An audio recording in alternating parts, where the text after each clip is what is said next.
CM Hemanta Biswa Sarma আমাৰ সকলোৰে মামা আহি আছে। মই যিখিনি পাৰোঁ আপোনালোকক মোৰ ব্লগত দেখাব চেষ্টা কৰিম বা শ্বৰ্টত দেখাব চেষ্টা কৰিম, যিমান পাৰোঁ আপোনালোকে চাই থাকিব। মামা সেৱা পাতি আছে, এইটো চাব পাৰে আপোনালোকে। আমাৰ কলেজ পাৰাত বাথৌ মন্দিৰ ৰাইজৰ এইটো আমাৰ মন্দিৰ, এই মামা সেৱা পাতি আছে, আপোনালোকে চাব পাৰে।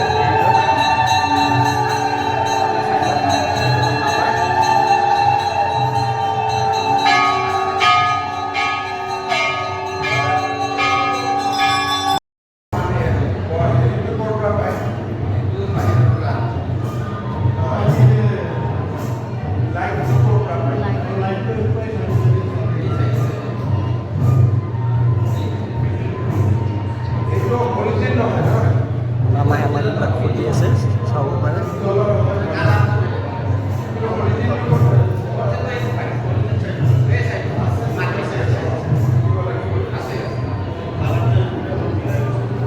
মামাই আমাৰ যিটো আমি যাক মানে মহাদেৱ বুলি পুজো, এইটো মামাই অলপ সুধিছে।